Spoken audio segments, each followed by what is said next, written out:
Ty Davis, who is the head of school at Vox Collegiate, and we wanted to take a tour of this school that's in the heart of Los Angeles. So yeah, as you said, we are here in heart of South Central. We're Vermont and Manchester, in a building that used to be a girls' Catholic school here on the campus of St. Michael's Church.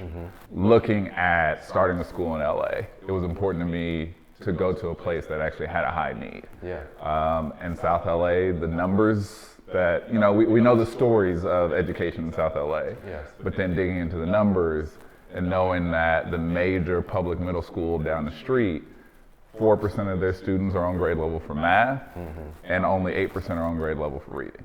So that means you may get 1 out of 30 students in a classroom who's prepared to actually do the work in that classroom. That's criminal. Because what you're telling those kids is you're not going to make it. And we see the consequences of that bearing out every single day in our community. But my goal was to open up a school that changed that. If we say we want them to be able to use their voices, then we got to be ready to hear what they have to say.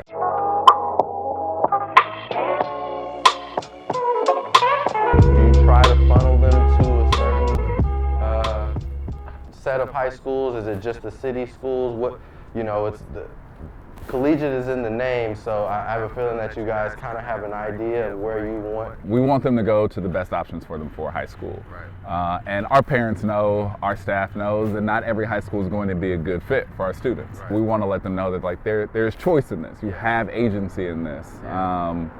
You have the ability to determine your own future. And that starts with choosing where you go to school and making sure that that's the right fit, which is why most of our parents chose us. It wasn't just that we were a neighborhood school. It was, oh, this guy's trying to talk to me in the parking lot when I am buying groceries right now and handing out flyers. And also, like, when they came and scoped it out and met our team, they knew that their kids would be taken care of here. You know, it's always interesting to see somebody doing things a different way in the inner city, because I feel like that's the most necessary thing, you know what I'm saying, from a scholastic perspective. It's usually by a group of dedicated people who want something more for the students and for the world at large. It's hard it's easy to recognize a problem. It's hard to figure out what to do next, because what you do next may not work. And that was true about me opening the school, right? It was easy for me to look at test scores, look at graduation rates, see that something's not working, especially for our students who are 100% Black and Latino kids. For the 3 years that they're in middle school, they will have Black and Latino educators who look like them, who have similar lived experiences to them, who care endlessly about them, and are going to do whatever we can to make sure that their middle school experience is a rewarding one, and one that sets them up better for high school than if they were somewhere else. And those core pillars to get our students ready for 9th grade. And then outside of that, it's their communication skills, speech and debate. They all have brilliant ideas. They're all incredibly creative. What's going to separate them is if they can actually communicate those ideas to someone else. Like, can you share your idea in a way that it is digestible and appealing to someone else? Hi, David. What is your story? My story. Originally from Fresno, California, born and raised there, and I'm the product of public school. In the 4th grade, I was transferred from our neighborhood school to the gifted and talented school in town. And I was one of only a few Black kids, and it was life-changing for me. And then getting to high school, being able to take accelerated classes. I was also, football player. I was speech and debate guy, a bit of a nerd in certain ways. A cool nerd though, because I played sports. But that afforded me the opportunity to go to Yale for my undergrad. And being at Yale also made me look back on my public school experience in Fresno. And it was very clear to me, there were a lot of kids who were just as smart, if not smarter than me, who could have thrived in that environment, but for one reason or another outside of their control, that door was foreclosed to them. Yeah, see, I went to Marcus Garvey School. Okay. If you're aware of that. I passed it sometimes on the way into work. Let's do some history. Who is Malcolm X? A science of freedom. To George Washington Carver. A scientist. Shirley Chisholm. A first black congresswoman. Mary McLeod Bethune. An educator. I am lucky enough to have supporters who have helped us overcome in certain ways. Right. We still have a long way to go, course. but our students are absolutely deserving of every dollar that has come our way. Yeah, well, I'll say you have more here than I did at Marcus Garvey. We didn't even have a Yeah, playground. yeah, Barbie is tiny, Yeah. tiny, yeah. We had our playground was literally the parking lot.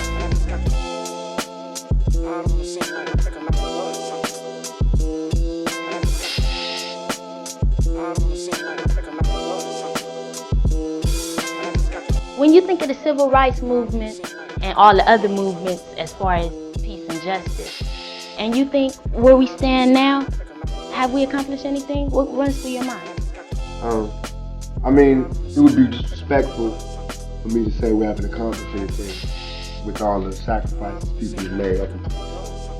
But I would be blind to say that we haven't really reached the goal. We're still not even represented in the country that we live in, you know what I'm saying? Like, The system is not set up for everyone to succeed, and that's the problem. Right? So like that was the problem I identified. Now coming in to try and solve for that, can you use the system against itself? That's a whole other tricky conversation that we can have over a glass of wine. Yeah. But yeah, the system has not been working for a long, long time. Right. And for us, for people like me, the system has actually never worked because the system was not designed for me. I have been, throughout my entire educational career, the exception, not the rule. My path through educational success is actually one that would be really hard to follow because there were so many lucky drops along the way. I wasn't better than anybody else. I wasn't smarter than anybody else. I definitely didn't work harder than everybody else. Couple doors opened and I happened to fall through them. And that's not fair. I always wanted to do something quote unquote more. For me, that meant law school. So after my second year teaching, I went to Harvard Law School and again had an incredible educational experience there. But I never lost that itch to teach. So while I was there, I continued to write curriculum. I was doing curriculum projects for the state of New York. And then after graduating law school, came back to LA and was practicing law. But while I'm doing that, I'm sitting in my office in Century City and Freddie Gray happens. Some other tragic murders of black people happened. And it felt like I was the only one in the building who was thinking about it, who was occupied with it. Yeah. Felt very selfish to me. And I felt like I had been given so much. I owed a duty to find a way to get back. So, what is your vision for the future? Ooh, that's a big question. Asking future of education or? The future of education, the future of Vox? Future of Vox is we're able to roll into next year and actually take some of the lessons learned from COVID. So this will speak to a bit of the future of education.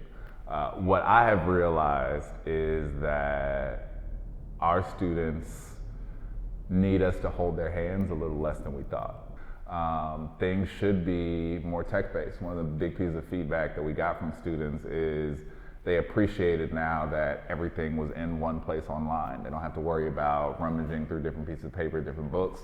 Everything's on one platform at their fingertips. They appreciated having shorter classes that were more focused, less wasting time. They actually, a lot of them liked working, at least when they were doing work, in a little bit more isolation where they could have their headphones and things because they said like they struggle being distracted in class. And these are kids like telling us this, like this is, and I think that goes back to the idea all kids like actually want to learn. They all want to be successful. Thank you for giving us your time today, Thank Mr. Davis. Thank you for being here. And Yeah. I mean, huge shout out to Dream House since we opened back in August of 2018, stepping up from day one and just supporting me in this effort, supporting Vox, and most importantly, supporting our kids.